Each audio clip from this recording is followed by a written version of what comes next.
Hey everybody, I'm attorney Michael Ehline, as you know, and I'm going to do a cool video today about qualified immunity, about what's going on out there in the world of police and how qualified immunity, obviously it's not just for police, but we're going to get into it and I'll explain what it is and what's going on with the courts and some judges who are finally starting to take a stand against it. So it's really, really interesting. I'm hoping that you guys are going to enjoy this today. And so I'm going to kick it off really quick with my traditional happy. To another edition of Ask Michael Ehline. This is where I teach people the law in an unorthodox manner by using examples that we see in the news, case law briefs, but it's all about exposing the Leviathan and its instrumentalities and taking back your rights. Know the law and mean to keep it well. Come here to learn from an expert to know your right. Make sure to like and subscribe. Make sure to save, because we never know when the thought police are going to take down this channel. All right, so I'm just going to go over to this really quick, and I'll introduce BZ again once I get through this little spiel. So this has to do, this is a little story that I'm going to tell you. This is by Jamilis Larty, and he's with the Marshall Project, so I want to give the right credit.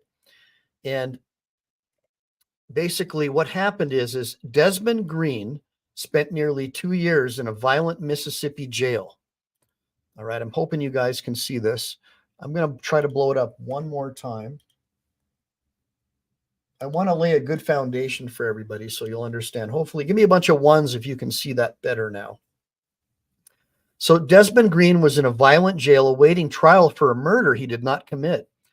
The sole evidence against him was a statement of another man, Samuel Jennings, who later admitted that he lied to get himself out of jail. Remember this theme that police have the right to lie as well, so it becomes systemic in law enforcement agencies that lying is just normal, right? Talked about that. So when Jennings came clean, he also claimed that the detective he'd spoken to about the murder had encouraged him to select Green's photo from a lineup after Jennings had first pointed out someone else. Isn't that amazing? I mean, literally this detective's telling him, I'll go easy on you if you help me convict this other guy. After his release, Green sued the detective, alleging the arrest violated his constitutional rights against unreasonable searches and seizures and deprivation of liberty, and that the detective sought to have the suit dismissed, citing qualified immunity. So here's what qualified immunity is, everybody. It's a legal doctrine that shields government officials performing their work duties. So far, hopefully you're getting that. Give me a bunch of ones if you guys understand what I'm saying so far. All right. So it's a legal doctrine that shields government officials from performing their work duties, often police, from civil lawsuits accusing them of violating a person's constitutional rights. So it's not just police. There's other agencies besides the police. Any government agent that violates your rights, right? It's just that police have a duty to uphold the law, right? And that would include also not violating your rights, right? So in a ruling by U.S. District Judge Carlton Reeves, this is a while ago, so it's not last week, he rejected the detective's qualified immunity claim, and he took a rhetorical flamethrower to the entire doctrine as an unconstitutional error. So we've got this judge saying that qualified immunity is unsupportable, is a matter of history, text, and policy. And he also said that qualified immunity has come under increased public scrutiny over the past decade, with critics calling it a direct impediment to police accountability. The doctrine has also become a stand-in for the broader legal cultural norms that allow police to act with impunity in many instances, including wrongful arrests, erroneous police raids, and excessive force cases. So the bottom line is we have now a rejection by at least some police, some courts, against this qualified immunity argument. And I want to play this. I did queue up a bunch of cool videos, but I want to play this one because I really like this dude and the way he provides and presents this. So just watch this with me. By the way, thank you, Dawood, for showing up. Thank you, Dawood, for showing up. And thank you, Grateful Dabs. Grateful Dab says they can't even hold their pants around the kids. Oh my gosh, that's terrible. It's not even a law, actually, says the classic one. And then The Classic One says, "Yo, Michael. Hey, the Classic One. Thanks for joining me. Everybody, I have BZ Watchdog in the house with me today as a guest. Please give him a bunch of ones for what a great job he did in that post office video, and support his channel for all the work that he put into the public records requests, the editing and production, which took him countless hours to do that. Give him a bunch of ones for his first run, and make sure to tune into his next Big Fat Chicken coming up. Now, here we're going to go and just check out this big bad fat chicken right now. Judge has ruled qualified immunity has no basis in law. Federal judge out of Mississippi. The judge is correct.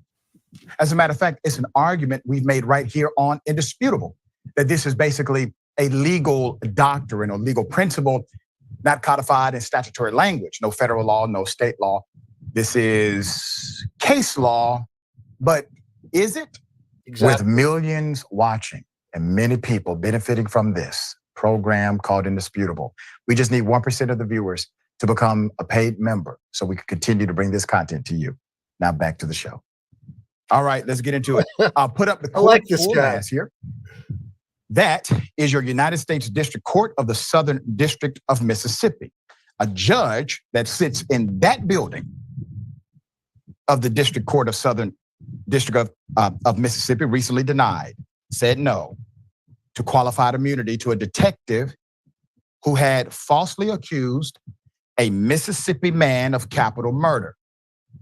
And in doing so, also agreed with the plaintiff that qualified immunity itself is not based in law. The decision could reshape the landscape of civil rights litigation. Hallelujah. The ruling handed down on.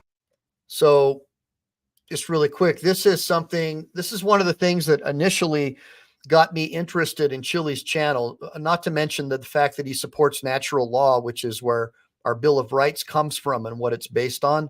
But this whole thing about qualified immunity. Now, BZ, talk to us a little bit about, in your video, you were talking to these cops about qualified immunity and stuff. Why don't you tell us a little bit about what you meant? Okay, so I was doing some reading when it comes to civil cases. Some of you guys know me personally that are in this room, where I actually do a lot of research, and I was researching how would I ever get around or cause an officer to lose his qualified immunity, because it seems like every time we go up against a police officer in a 1983 lawsuit, we keep losing. So how do we get around the qualified immunity and cause them to actually lose it? Well, first off, by not breaking any laws or rules, that is definitely a first thing. So no disorderly conduct charge that we have to beat, no obstruction charge that we have to beat.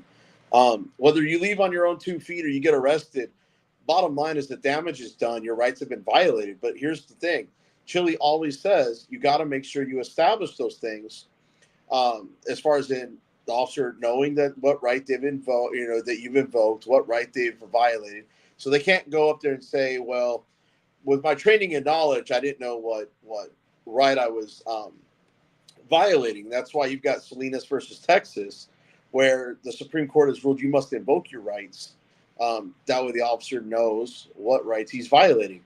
And I took it a step further than that, though. I did some research, and it came to there's a 2-step method to see if an officer actually qualifies to keep his qualified immunity.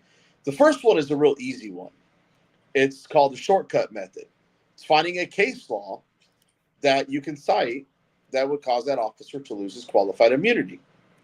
And if that doesn't work, they do what's called the officer method test, where they take a fictional officer and basically put him in that same situation based on the facts, if he would do the same thing or if he would do something different.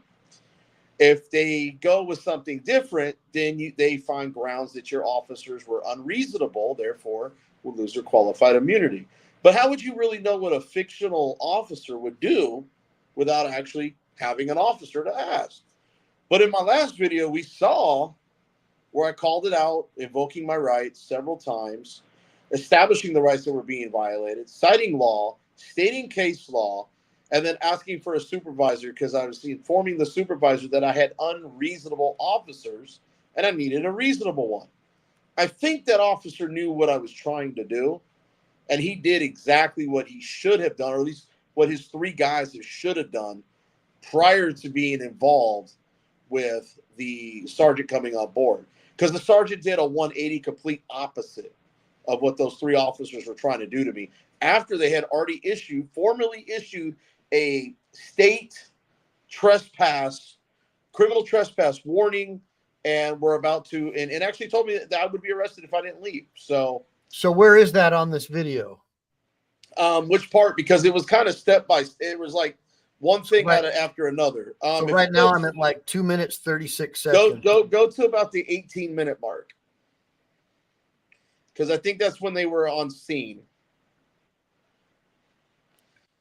Okay, here I'm at 17. Yeah, and I put the notes in there so you can see the title. See how I'm counting how many times I've established my where do I go? I'm at 16, 17, 18. No, Mike, pay attention to the text on the screen when you're hovering over it. Now, yeah, I have get a manager. So it's going to say go back some.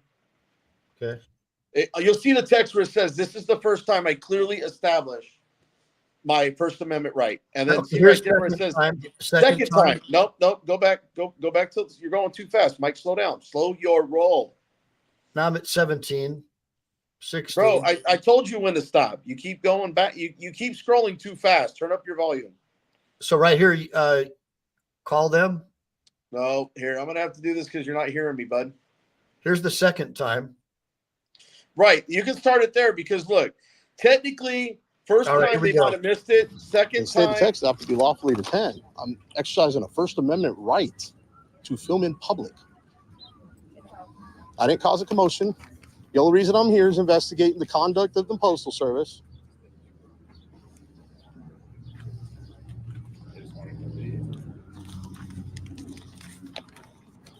And sir, this business does not. It's not a business, sir. It's a federal entity. Like I said, do me a favor. If you guys want to complete your investigation before you take action, do anything that would cause you to lose your qualified immunity. Right there, pause it, Mike. I would expect you call that. Yeah, there you go. That's it. So I've already told him I've invoked my First Amendment right twice. Complete your investigation. Check with the federal agency that regulates the laws and verify before you take action, or you will lose your qualified immunity. I don't know how much clearer I could have gotten on that. Right. So you're basically just kind of helping him out, letting him know, like, look, I'm not your average Joe off the street. Like, you're going to lose your qualified immunity. And then here's this example that I found of another. Well, also in that statement there, or in a few minutes from there, I also state I haven't done this that would warrant trespass. And he even admits that I had not committed any crime. So if I haven't committed a crime. Well, let's hear. Postal Service and ask if I have permission to record on the property. So the manager and her supervisor, sir, they don't want you here. They don't want sir, for what reason? I wasn't being disorderly. It doesn't matter. They don't need a reason. It doesn't matter. They don't need a reason. It doesn't matter. They don't need a reason. It doesn't matter. They don't need a reason. It does, sir. That's what I'm trying to explain to you. Okay, do me a favor. Your body cam all right? Of course. Name and badge number.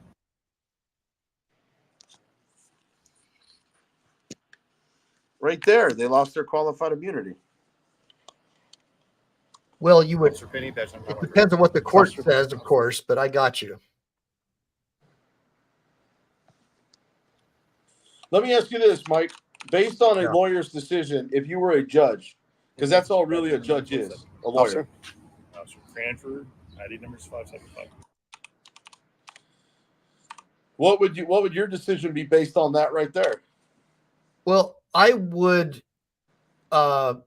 The problem is now, if I don't leave, you're going to arrest me, right? Yes. Hold on. So under threat of arrest, you guys are saying that you will, not can, but you will arrest me if I don't leave right now. What criminal trespass is? Yeah, I have to be. I issued a criminal trespass warning, and it has to be a federal code on federal property, not state.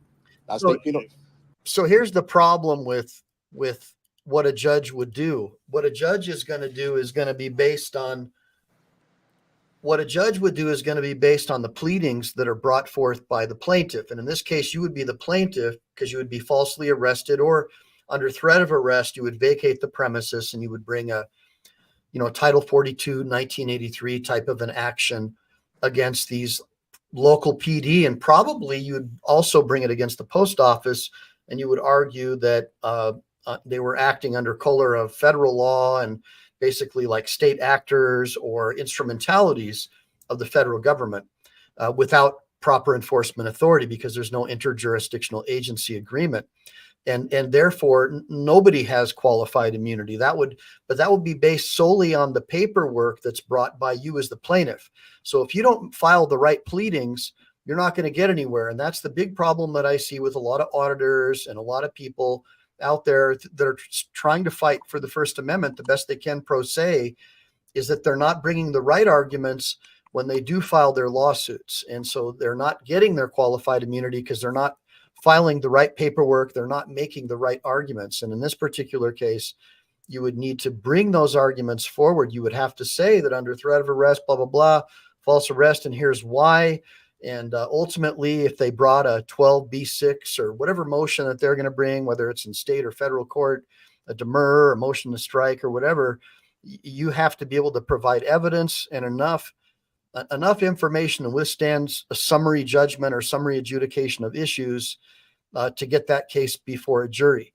And so there's a lot to it, and most of it's going to be based on what you do. Now, if you brought the right paperwork to me as a judge, I would rule in your favor, because I would find that, yes, by them violating the law, not having an interagency agreement, we know that federal law is exclusive. We know the ACA has no application here because there already is a tandem federal trespass law. So they can't file it as a state law that's subsumed by something similar. They can't do it. There's already federal law that takes precedence. So what needed to happen is federal security personnel needed to have some kind of an agreement, or somebody needed to have an arrangement where the local PD could make an assist, and then somebody else would be bringing the federal charges into federal court. That is totally the way I feel about that law. And then, of course, I believe that they would lose their qualified immunity because of that violation of protocol. But let's take a look at what's going on in this case, because this is another example of qualified immunity where someone does get jailed. Now, it's not in our judicial district, or our jurisdiction, but still it shows a trend in judges and courts fighting back against this crazy qualified immunity Leviathan, which I can't stand. On May 20th, So turn into a significant blow to the legal doctrine that has often shielded law enforcement and other government workers from lawsuits. The case centers around this man, Mr. Desmond Green. You see, Mr. Desmond Green never committed a crime. He was wrongfully accused and arrested based on David of a lying, drug-impaired jailhouse informant who was directly solicited and coerced by Jackson Police Detective Jacqueline Thomas. The detective decided to guide the informant to identify Mr. Green from a photo. That is according to the 62-page order issued by Judge Carlton W. Reeves, whom you see there. That is the judge. That led to Green spending nearly 2 years incarcerated inside of the Hines County Detention Center, facility known for violence, rodent infestation. All right, so you guys just heard that, right? So it's known for violence, rodent infestation, all that stuff. 2 years this dude's locked up. I mean, can you imagine? I mean, it's just unbelievable to me that would be allowed to happen. Hey, And Mike. yeah. Mike.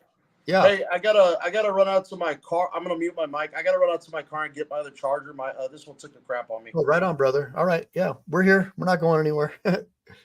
So I just wanted everybody in the sidebar, like I Am God and James Forbes, all you guys. And, it's always easy. It does seem as though law enforcement goes after Black people more. That's what my impression is. I think they look not just that, but lower income people that they know can't afford to fight back. All the more reason why we shouldn't have these qualified immunity things, going on. I mean, this detective has the audacity, after he gets sued, to claim, well, I had qualified immunity, so you shouldn't be able to sue me personally. So that was the missing part that we didn't talk about when we had BZ talking, is that when you have qualified immunity, what that does is that prevents you from being held personally liable from being sued personally. So that means that you can only be sued in your official capacity. Now you can lose qualified immunity. So hopefully you guys are learning something right now. So you can lose qualified immunity by frolic and detour, by, going off your normal duties, like, falsely arresting someone, You said duty. exceeding the valid use of force, anything like that, anything outside the course and scope of your duties, then you can lose that qualified immunity and be sued personally. And that's where it really hurts, because now you're going after the pocketbook of the officer instead of the taxpayers paying the price, right? That's what we want. We want to hold them accountable personally if they violate your constitutional rights. And that's the idea behind qualified immunity, just so you guys can understand. And so now we have like this whole new generation of judges, for better or for worse. They're, some of the stuff they do I don't like, but in this particular case, this judge is doing some good stuff too. And so hats off to this amazing judge. And I want to keep on watching this bad chicken. It's not that long. Moldy food. That's according to the official order. At the time, Green lived in constant fear, often sleeping on the bare floor amidst constant yelling, fighting, and threats, Judge Reeves wrote. After the informant recanted the testimony, the charges against Green were dropped. Seeking justice for his wrongful prosecution and the harsh conditions of his confinement, Green filed a federal civil rights lawsuit against the detective, the city of Jackson, Hinds County, which operates the detention center. Now, let's go back to the genius of this lawsuit, okay? Typically, a lawsuit of this nature would argue that what the officer did does not qualify under the immunity principle. Remember, no statute, there's no law here. So typically the argument is what this individual did is so outside of the— So you guys get that. There's no statute. There's no statute. There's no law. This is more like judge-made law. It's sort of a principle, kind of like that 21-foot rule thing that they just come up with out of thin air. Yeah, it's right? Unconstitutional. Well, that's what I think. I mean, well, no, you see the Constitution behind me on this, right? Yeah. I love it. I think isn't that the Declaration of Independence? Hey, it's the Declaration of Independence, and it's a declaration of our rights. All right, let me keep Come on, man. You should know that. By the way, I really like what Rashad's saying, because he's laying it out, in a big way. That, look, man, this is just something that was just made up out of thin air, and this is stuff. He's almost talking like Quanon X, or was fuck you. What's his name? The from the other video with the teacher. Oh my God! Yeah, that guy. The way he started. What had happened was, we didn't have pride to violate constitutional rights, to lose that qualified immunity. Well, this particular dude, I don't know if he's a lawyer, but he says he's a doctor. He's a doctor, man. Everybody in civil rights is considered a doctor. You don't need no doctor. Oh, I got you. So this was a video sent to me by one of my viewers, and they said, "Hey, man, I'm one of your paid viewers, and I'm expecting you to do this video." Hey, so that's what I'm doing. When Chili gets out, I'm going to start calling him Dr. DeCastro. Let's hear what Dr. Judge has to say. The norm. It is so contrary to the scope of practice, meaning being a police officer, that he or she should not have the immunity. Remember, it's qualified immunity, which does mean there's a qualification for the immunity. That's right. Typically, that qualification is like easy to reach based on the rulings for law enforcement. But there was another argument made in this particular case. The other argument was that not only did the officer do wrong, meaning violate the civil rights of this individual, The idea, the very notion of qualified immunity is not based in law. That's right. The federal judge ruled, yes, what the officer did was wrong. And yes, you are correct. Qualified immunity has no basis in law whatsoever. There's more. Green filed this lawsuit to seek justice for those two wrongs, his prosecution and conditions of confinement. He has sued the detective who obtained the false warrant against him, her employer, the city of Jackson, Mississippi, and the operator of the actual jail. This is what the judge placed inside of the written order. Green is now on the precipice of being wronged a third time, not by a rogue officer or jailer, he says, but by the law itself. Because the detective says the legal doctrine of qualified immunity requires the court to dismiss Green's claims against her. The ruling continued. Until this point, the decision was shaping up as a more or less standard denial of the government's claim that it was entitled to qualified immunity in the case, but that what Reeves wrote next struck at the heart of the doctrine itself. Judge Reeves said, quote, Awesome. Most plaintiffs in this situation argue that the officer that wronged them is not entitled to qualified immunity. Put up the judge again. And he has been outspoken before. This is not the first time he has stood up and told the truth outside of the normal bureaucracy of the federal bench. Yeah. But this man, I want you to look at him as I read his words. He said most plaintiffs, because he can't rule based on what has not been filed. Most plaintiffs in this situation argue that the officer that wronged them is. Remember what I said? That I can't rule unless you file the right things. And that's what I keep telling all these auditors and people that are out there is like, look, man, it doesn't matter how great your case is. If you don't file the right documents, you don't make the right arguments as a judge, I'm not going to be able to make that ruling that you want. So I just want people to see this as an example. Hey, real quick, Mike, I'm looking at some history here. It's funny because when did Terry v. Ohio start? Was that 1968? I don't know. I got to pull up my cop card. Oh, hang on. By the way, can you really quick show us what one of those bad chickens looks like? Yeah, let me take my let me take my little green screen off real quick. Hang on a second. All right. Do. So while Chili's away, BZ is offered to sort of help people understand what the cop card is and the trifold is, because he's actually out in the street. So he puts these things. So this is the cop card. So when you get stressed out and you get pulled over, you have something to read off, not say the wrong thing. It's like a room key material. It's just so you can kind of see the thickness of it. Oh yeah, it looks like a driver's license almost. It feels almost exactly like a driver's license. Okay. But it has like a little script. It's front and back. This one just happens to be the driver card. Got it. My non-driver is in my vehicle on the passenger side in the visor, because I have a rule to all my passengers that you don't speak to the law. You don't say a damn word. You let me do all the talking. Show them the trifold too, dude. You got one of those? Yeah. Let me tell you. Yeah, I'm sorry.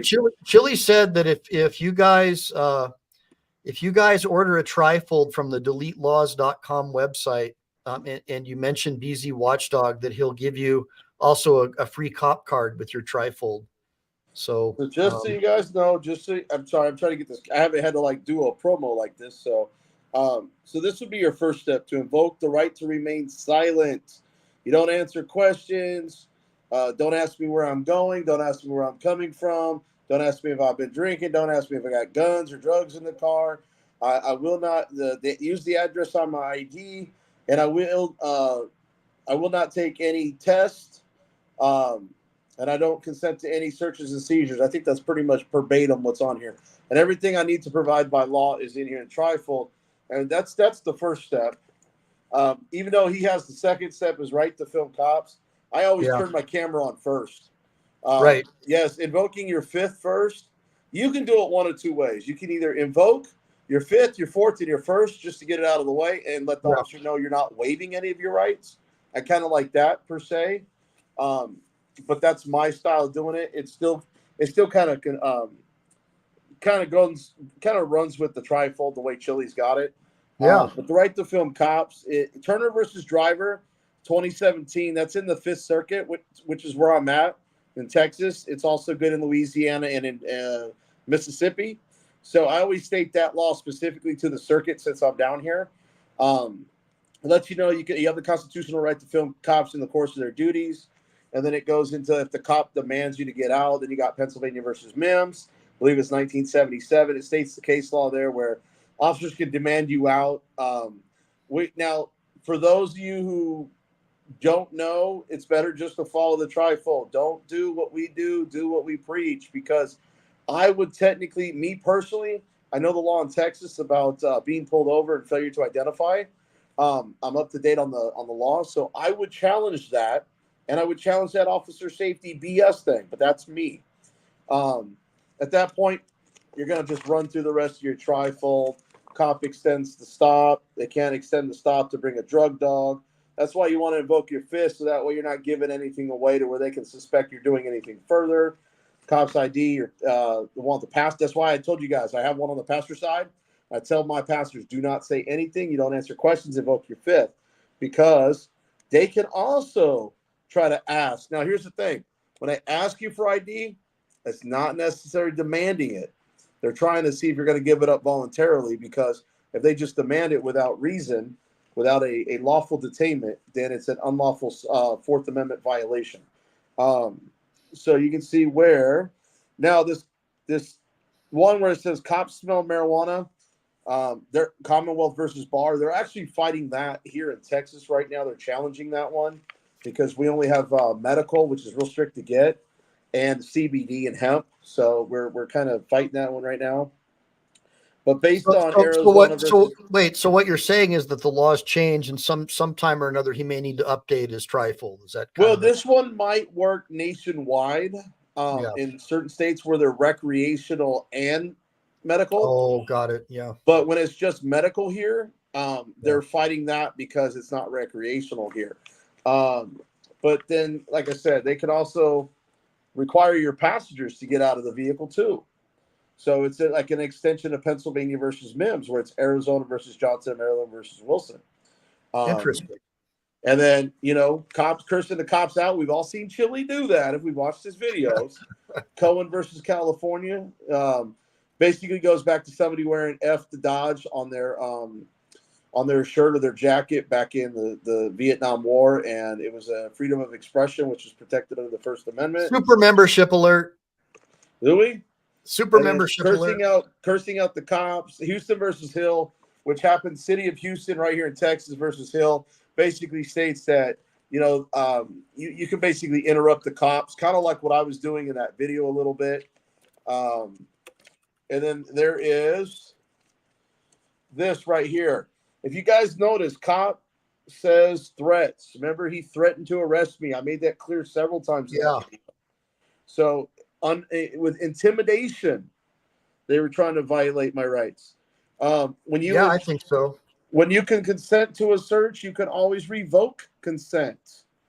Just remember that, guys. If you allow them permission, minute they set their hand in, you can say, you know what, officer, I changed my mind. I revoke consent. Get your goddamn dirty pig hands out of my vehicle. Can't park on the highway. That one, I haven't really messed with that one, but that's again, it's great reference. Laws are always changing.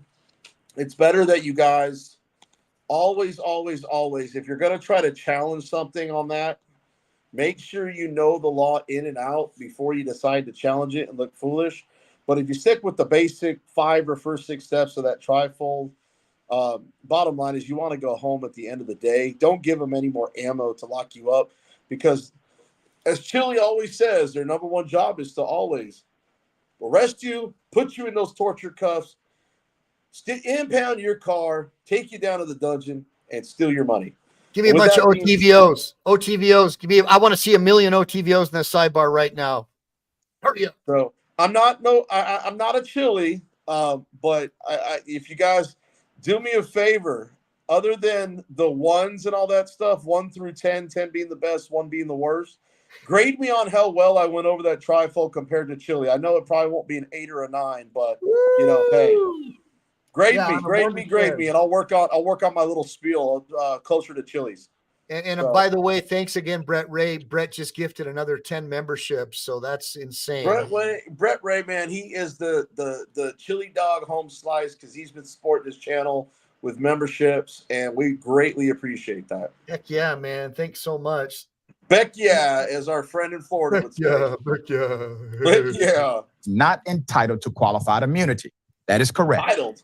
Meaning they try to qualify or disqualify the immunity. Green does that. Unlike others, though, he has taken the next step and argued that qualified immunity itself is unlawful. Amen. He joins lawyers, professors, judges, and even the Supreme Court justices who have called for the doctrine's re-evaluation, if not its abolition. The court agrees with these calls for change.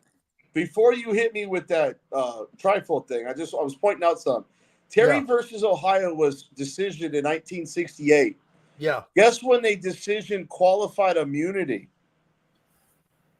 Probably right around the same time. 1967. Yeah. Makes sense. So they made sure they got that one down before they did Terry v. Ohio. The administrative industrial complex always protects their own. Congress's intent to protect citizens from government abuse cannot be overridden by judges who think they know better. As a doctrine that defies this basic principle, qualified immunity is an unconstitutional error. It is past time for the judiciary to correct this mistake. The doctrine of qualified immunity is a legal principle that protects government actors from being sued for their actions unless those actions have previously been ruled unconstitutional. The Supreme Court first carved out this protection in 1967 with this ruling in Pearson versus Ray, a case brought by a group of ministers who claimed that civil rights were violated by authorities in Jackson, Mississippi. Yep. Now, many times you simply have to look at the origin of a thing to understand the DNA of a thing. The DNA is its intended design. Now, can something go against its DNA? Yes. Nature versus nurture. But the DNA of this entire principle in law was rooted in one dynamic: racism. The principle of this legal doctrine was rooted in states initially, states in the South in particular, who wanted to make sure there was a provision of protection from officers who decided to bash in the heads of civil rights leaders and children who wanted to integrate. They wanted to make sure that those officers. More proof that the 13th and 14th Amendment really made us all slaves together. They really made everyone a slave. That's really what happened. By the way, anybody that wants to go ahead and buy and donate some of those trifolds, we get some of those trifolds out to some of the people that can't afford them. Oh yeah, that's true. Thank you, BZ, for letting everybody know that. Yeah, we're trying to support Chili because normally he's always out, marketing his trifolds and stuff, and his channel's not there being managed by him. And let's face it, he is the face of delete laws. Me and BZ can't replace him. We're just he's trying the our face best of delete laws, but he's not the face. He is delete laws. That's right. But so the bottom line is we're doing our best, but the trifolds and the cop cards and stuff, that's how he gets the word out. And that's his part of his brand. And so BZ's offered to help. So anybody who gets a a trifold, delete laws will also send you a couple of free cop cards or a free cop card along with the trifold. Cop card set, driver, non-driver. Now, Brett Ray, man, hooked me up again and with the $10 super chat. Thank you, Brett Ray. And Brett says, I still haven't met anyone with more than 7 hours in pain shackles, not to mention 8 hours of torture by another. Yeah, that's right, man. People who are handcuffed, legs and ankles and arms and all that crap, man, it's painful and it is torture. There's no question about it, guys. I mean, what Chili says is right. When You may Governor not say it Chile, the when way- Governor Chile is elected, he's going to create laws to actually charge officers with all this stuff and eliminate torture cuffs. Come on, man. Yeah, and thanks, Brick Jonesy, for mentioning Pearson versus Reyes before Terry versus Ohio. OTVO first. Thanks, Brick. And then Mama Lion. Hey, what's going on, Mama Lion? Good seeing you. OTVO says Mama Lion. And then Age Go. Thank you for the thumbs up. I'm just glad Then- she didn't get struck by lightning. And then I Am God, Finger Red, #1. Thank you. And then Brett Ray. I just rely on RSA. I just rely on RSA 382A9109. Interpret for me, someone, because I guess I don't know enough. Should ask Brick Jonesy. He's on those little statues, man. RSA. It almost sounds like a New Hampshire thing. And thanks, Brick, about the 10th Amendment clause relating states and powers' rights. That's right. The federal government has gotten totally out of control. Hopefully, we'll reel it back. And it is true these laws were based in racism, but it's more proof, really, that the 13th and 14th Amendment were really written to make us all slaves and make us all the same as Black people were prior to the war between the states. Officers had no civil liability. They were able to keep their homes, pension, etc. There's more. Quote, qualified immunity was invented by the Supreme Court in 1967. Oh, there we go. Reeves wrote. I was right. In plain English, it means persons wronged by government agents cannot sue those agents unless the Supreme Court penned the Pearson case. The ministers argued that their 1961 wrongful arrest and imprisonment for simply entering a bus station was a violation of the 1871 KKK Act, Oh, come on. Spell it out for us, buddy. a federal law enacted specifically to give Black citizens protection against police who would collude with white supremacists to violate the civil rights of African Americans. The High Court ruled in Pearson versus Ray that the Jackson police who arrested the clergyman for breach of peace were not liable because officers, quote, reasonably believed their actions were constitutional. We go back to what's called subjective standard versus objective standard. A police officer. And by the way, just for my viewers who haven't taken a constitutional law course, this is sort of a similar argument that they make for rational basis, like a completely irrational law. It's totally stupid that makes no sense. Like, oh, well, if your gun has a bayonet log on it, that makes it an assault weapon, something stupid like that. It's upheld under the rational basis argument, because if there could be any rational basis in the world, even for a flea with a -1,000 brain level, IQ level, that's good enough to make it a valid law. And that's basically what qualified immunity is from what he's saying and what he's described. Officer typically gets the allowance of a subjective standard, meaning it is whatever's in their heart and mind. While you and I, we have to live by a different set of rules, different set of laws. It's called objective standard, meaning a reasonable person, would they have concluded the same thing in that circumstance? However, cops, it doesn't matter. As long as they believed it, they typically get the immunity. Reeves, describing the twisted irony of the Pearson ruling, wrote, quote, the justices took a law meant to protect freed people exercising their federal rights in southern states after the Civil War, then flipped its meaning. That's right. In creating qualified immunity, the High Court, 100 years after the war ended, southern trees bear strange fruit indeed. Amen. In a powerful conclusion, Reeves declared that qualified immunity has no basis in law and described it as an extra constitutional affront to other cherished values of our democracy. The ruling, in the unlikely event it is upheld on appeal, could lead to more accountability of law enforcement officers as an issue backed by several civil rights advocates and, frankly, attorneys. Clark Nelly, who is the senior vice president for legal studies at the Cato Institute, describing Reeves' ruling for Newsweek, said, quote, qualified immunity has become an extremely controversial legal issue because it creates this defense out of a whole cloth. Courts are. That's right. But so one of the things that I want to share with you guys is that when you look at the reasoning of the courts with qualified immunity and even the duties of police, it's a hodgepodge. it's a hodgepodge of English common law that is sort of brought over to the United States that sort of comes from the king's men having sovereign immunity, the king's bench having sovereign immunity. And then they came up with this abortion abomination called qualified immunity. It's not really sovereign, but it's kind of like, well, because in England you couldn't sue the king, you couldn't sue the government. And so they were struggling. Well, we got this constitution that says people who violate our rights, have to pay. So how do we do this? So they came up with this, well, the only way that people can sue the government, because we're still sovereign, is if we, the government, agree to let them sue us. And now you got to come up with all these, you got to file within 6 months or whatever. So they came up with all these rules and regulations because this is an American common law system where the rights of Englishmen were strengthened and tempered by the Bill of Rights and the Magna Carta, and they were more fully recognized. And our founding documents, including the Articles of Confederation and the Unanimous Declaration, they all were sort of propelled forward into our Constitution and into our Bill of Rights and under natural law.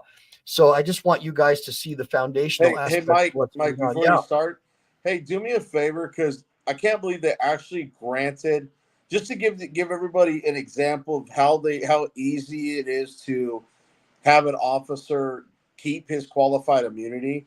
Look up Brooks versus the city of Seattle real quick and look at the fact this was a constitutionally excessive to tase a pregnant woman 3 times in less than 1 minute. Yeah, I mean, anybody in the sidebar who wants to do that, go ahead and look up that case. I'm going to go ahead and just go ahead, and then like I said, I'm looking at the reasonableness on some of these, and on some of these cases, I can't believe they've rejected qualified immunity, or the officers were still granted qualified immunity for something obviously they violated. So you're right. There has to be. It's a corrupted system. Are not really supposed to make policy. They're supposed to rule on existing laws, but none exist here as it relates to qualified immunity. Critics argue that qualified immunity has allowed law enforcement to violate citizens' rights, especially those disenfranchised individuals, without facing any repercussions. Quote, one of the biggest problems with qualified immunity is you cannot find it written in any federal law or statute. Attorneys Melvin Hall and Jeff Bell wrote in an op-ed published in Newsweek. Put up the picture of the young man who was wrongfully accused, wrongfully prosecuted, Mr. Desmond Green. Now, I want you to take a look at Mr. Desmond Green, because Mr. Desmond Green is a hero. He is an American hero because of the way he filed this particular complaint due to the injustice that was visited upon him. Because of the way he has filed, he has now changed precedent. Because of his lawyer, because he had a good lawyer who knew how to make the right arguments, and the universe and the stars lined up and you got the right judge, this was the result. So I don't necessarily agree with everything that this guy's saying when it comes to that. This was all the stars lined up, and he got a judge that is a judge that thinks the way that I think, that injustice for one is injustice for all. And that's what he got. And God bless him that he got the right judge. So don't give the victim too much credit, because other than that the victim was intelligent enough to find a good lawyer, assuming arguendo that the victim was not pro se. Now, if this victim was pro se, then I take everything back and I bow down to him right now, because he is an amazing victim and an amazing C lawyer. That man right there. So for those, and by the way, the majority of Republicans and Democrats agree that qualified immunity in its current form is much too protective of law enforcement. If you want to thank somebody for changing the policy in this country, thank that man. Because without his ruling, you do not have this precedent set by the United States federal court. Sir, we thank you. We salute you. So that Mike, was pretty badass. Before you get started, I want to make a comment. I really don't think there should be qualified immunity. I mean, I know Chili talks about Terry versus Ohio, but here's the thing. Look at the obstacle we got to get through with qualified immunity before we can actually sue a police department or an officer. It's they reject your case because they say, "Oh, well, it doesn't qualify." Why not let a jury just hear it and let them decide? That would be the way to go. But I think people can make up their own mind if they're educated based on the facts. Especially like Chili says, show me the video. There's no video, then it's just he said, she said, and there's no proof that it happened, and there's no proof that it didn't happen. Well, there is a common law principle that the king's agents do have some form of immunity in order to be able to carry out their official duties. Otherwise, they would be intimidated from performing official duties. And if there are ancillary effects of not abiding by those duties or negligently or mistakenly carrying out their duties, then the idea of immunity has been well settled in English common law. Now, the problem is how does that square up with American common law, where traditions of liberty and natural law are in full effect, where the king is no longer the superior of the people, but instead is subservient to the people.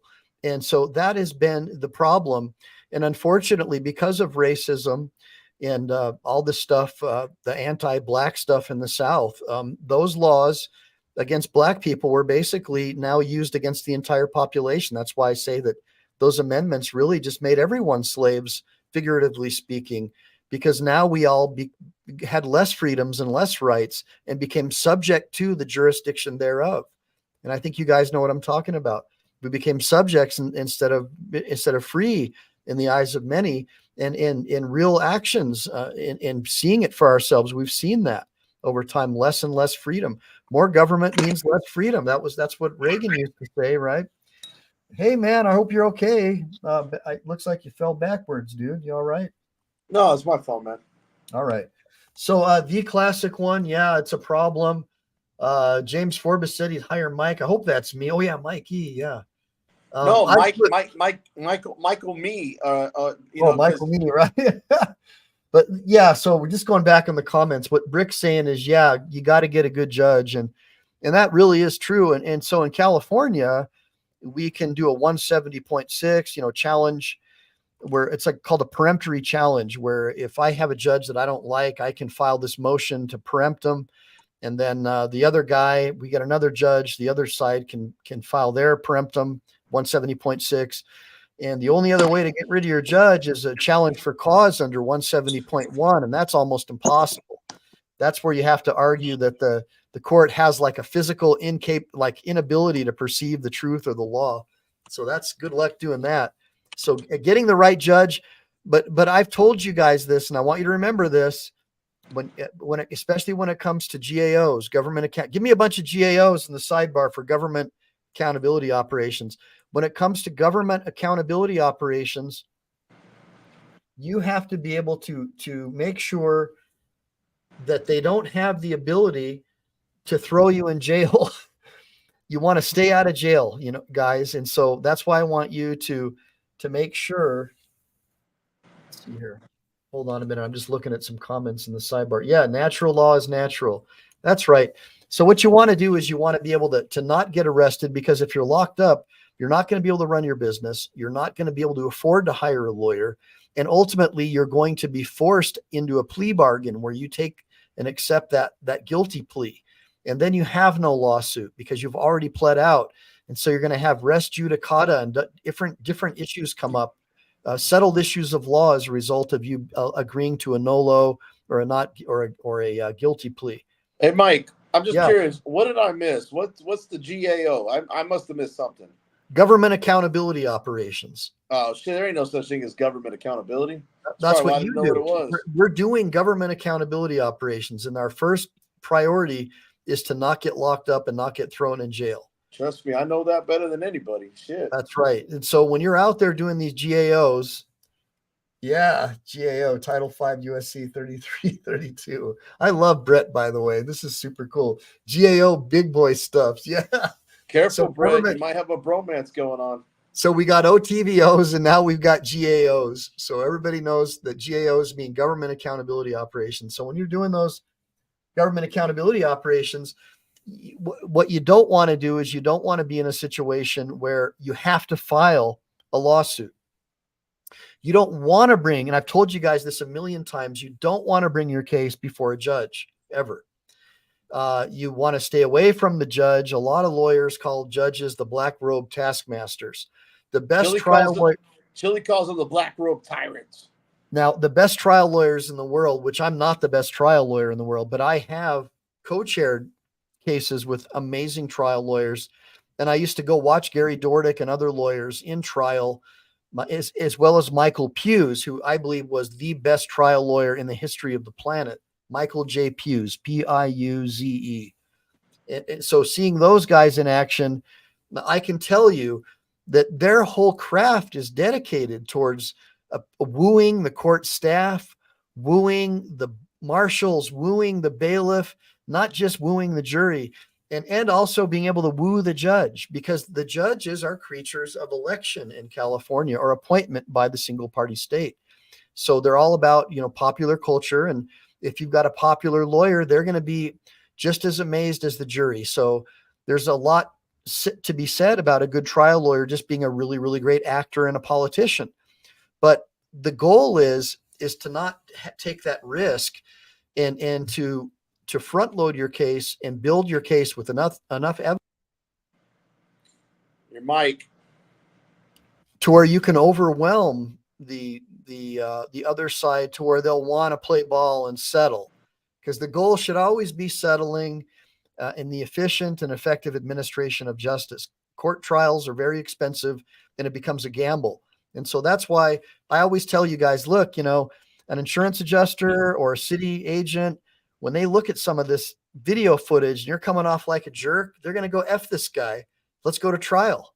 Right. But if you're coming off of like a nice guy, like BZ, and you have a lot of people who support you and you're not a jerk, then they're like, man, this is kind of risky. This guy might come off as really nice to a jury, and this could be risky to us. So I want my people in the sidebar to not just think about, oh, I'm going to sue, I'm going to win, I'm going to file a lawsuit and all this.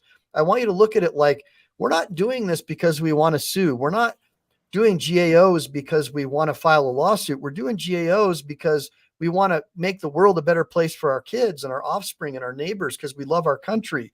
And if our rights are violated, then we will use the GAO to hold the government accountable in court if we have to. But the first thing we'll do is we'll hire a lawyer who's really good, and we'll try and make our claims and stay out of the courtroom. And then and only then will we use the blunt instrument of the lawsuit.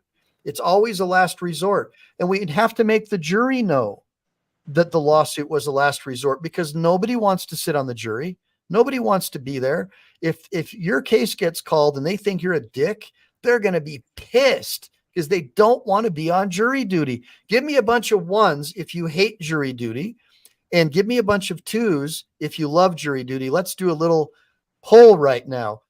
Give me ones if you love jury duty. Give me twos if you hate it. And let's see what they say. Mike, if I bring a lawsuit, it's not about me being awarded the money. I don't even care about it.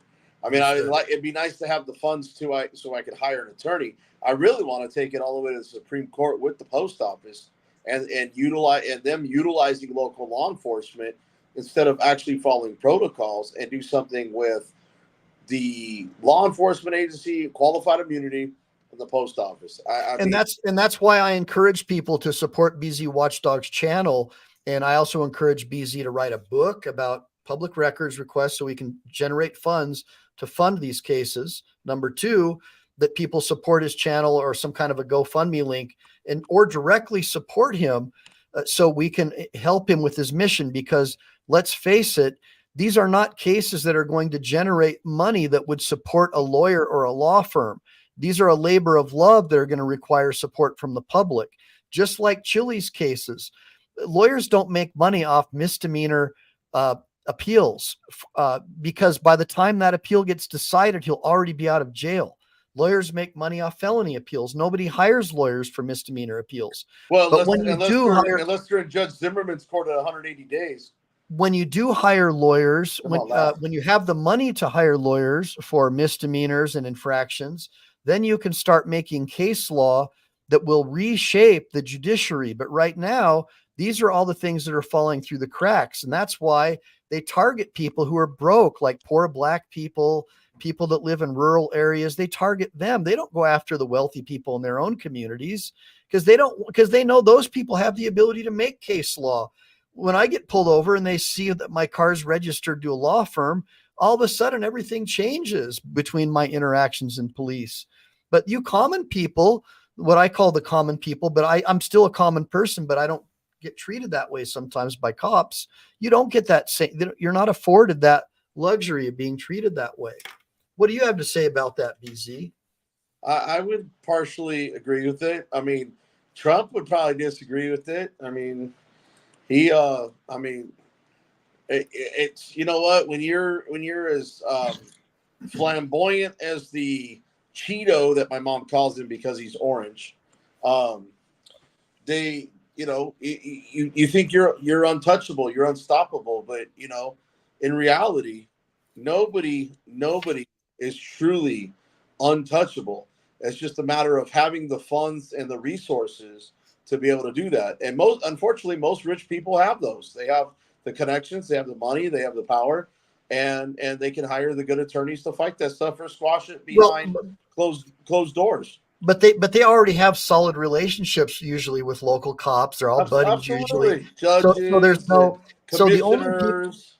So the only people who aren't able to hold the government accountable are the people who are targeted, the poor people. And so I'm a man, and the auditors, and I'm a man of the people. And so what I'm trying to tell you guys is when you find somebody like a BZ, and maybe you're semi-retired, maybe you have the ability to help support him. I do think that out of all the auditors and people that I've met, and from the work that I've seen him do and the conversations we've had, he's an amazing researcher. And I think he is somebody who could, with your help, generate the funds to make case law with these post offices and move things forward. But it's going to require a war chest. And I don't have that war chest right now.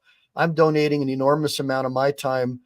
And I'm not doing this to generate cases. As you know, I don't make money off of these types of things. I'm just trying to help. If you want to buy my book about how I became a lawyer without law school, it's on my page of my YouTube. That would help keep my wife happy because she doesn't like it that I spend all of our family time doing this. But other than that, BZ is really the guy that is out there doing the work of the people, the same kinds of things that Chile was doing, but in a different way. He has a different approach, and he's really, really tackling it from the point of view of public records requests, which I think is brilliant and genius. Speaking of which, I'm actually putting a FOIA in as we talk. So, yeah. Here, just so you guys don't realize this, but I do this quite a bit while we're here. Let me get rid of that for a second. Hang on. Can everybody see my screen? Yeah. That is the portal to the United States Post Office. I'm actually trying to get any territorial jurisdiction agreement. And I've got to word it and just to let you guys know, I actually have to word it a certain way. Yep. And do it up a certain way, or it gets bounced to a referral, another department, and I have to wait an additional 10 days on top of the 20 business days I've already got to wait. So don't forget to ask for any and all documents that have to do with land purchase agreements, lease agreements, sales agreements of land on or before 1940, from 1945, for example, like anything after 1940, anything prior to 1940, do really narrowly tailored requests to find out if they have ever filed documents to officially become a federal enclave. And if not, any documents ever giving any extraterritorial jurisdictional agency the ability to enforce non-federal laws on on federal property or a federal building, right? So even if you don't want to characterize it as an enclave, it's still a federal building. So what agreements do they have with local law enforcement agencies to enforce federal law, that kind of stuff? And if they don't, what agreements do they have when they purchase the property, right? because we know that if they purchased it after 1940, they have to take steps to basically register their control with the local authorities. So find out what steps they took. So guys, this is why I really like the public records request, because as we do research and we get responses back, we're like, wow, I had a eureka moment. I should ask for this now. So that's good stuff. Now, by the way, Shock Prof, thank you for joining us. And Shock Prof says there's alternative ways to purchase attorneys. And then he's talking about allodial titles and patents. And I have a buddy of mine who does that a lot. And then, oh, thanks. I Am God says, I ordered the book. I think I sent it to you, I Am God. If you didn't get it, please let me know, because I would have sent it to the address provided in the PayPal.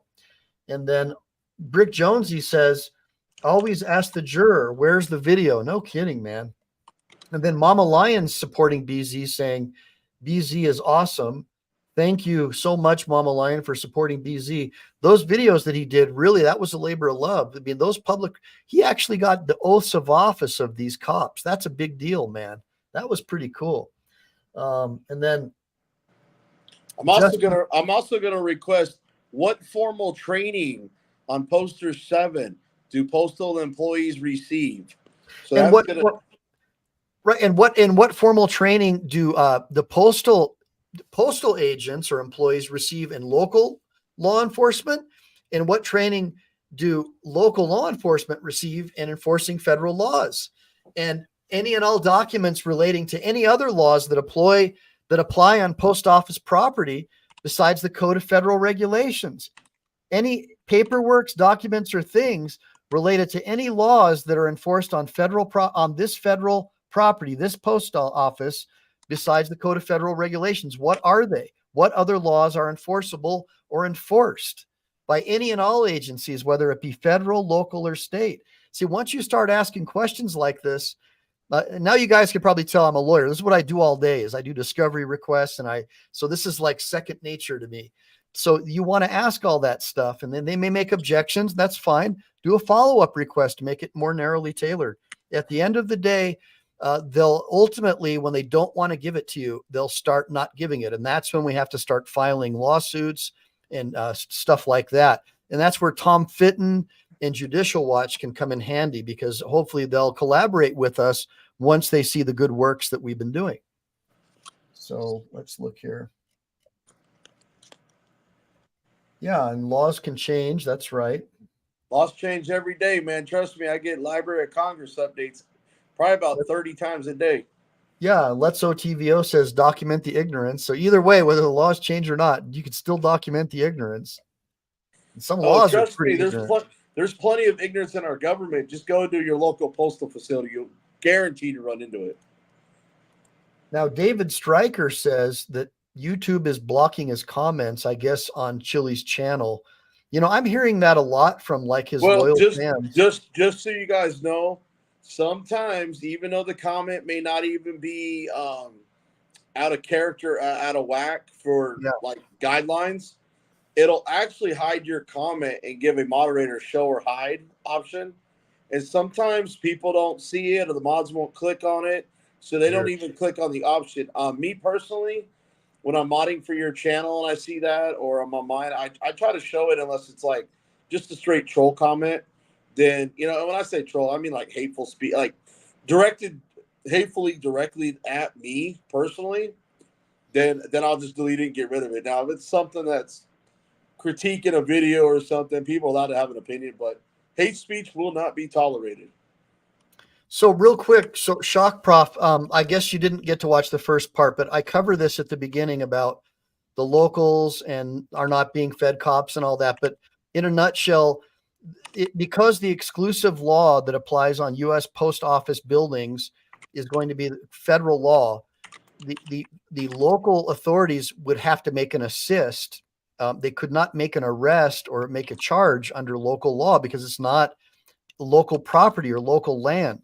Now, an argument could be made that, you know, this particular post office may have been purchased after 1940 and therefore it's not what they call a federal enclave, but the exclusive jurisdiction in all federal buildings, post office buildings, is the CFR.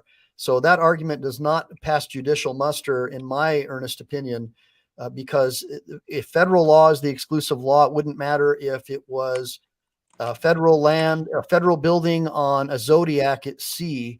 When you're inside that building or around its borders, that is considered to be a federally exclusive area that's governed under federal law, unless an agreement exists with another outside agency or bureau or somebody, an interagency type of an agreement, dictating and mandating the terms and conditions that would be set forth in that arrangement. And that does not exist for this building. So for all intents and purposes, you could treat this building as if it's a federal enclave, because the same basic rules would apply. Now, if it's not deemed an enclave because of something after the 40s, the only thing that would really be different probably would be like code enforcement issues on the building itself, not whether or not federal law can be enforced or not inside the building. That's always going to be federal law no matter what. Now, the difference would be if it's not considered a federal enclave, like a local code enforcement official or building inspector could force the building to abide by the local building code, for example, but it has nothing to do with enforcing a federal criminal law. The way that federal criminal law is going to be enforced is by the methods that I've just discussed and discussed previously, deputizing, an agreement, but ultimately it's going to be a federal case unless the ACA applies. And I covered all that earlier. Now, I do want to go and get some chow, guys. I'm getting kind of hungry, but I did want to tell y'all, check out BZ Watchdog's channel. If you want to learn about how I became a lawyer prior to even getting a law degree with no undergrad, I wrote a really cool book. I'm selling them for like $19. I'm using that money to help me fund things like going down to Uvalde with chili. So it's not on my family money. And so it's all going back in, and I'm teaching the kids and stuff how to do a YouTube channel, teaching them entrepreneurialism, and they're helping me with production and making shorts. So everybody, I thank you all for helping me with this opportunity to teach you. And then BZ, do you have anything to say other than that I'm going to close out? No, man, this is my favorite part of the day, man, doing my FOIA request.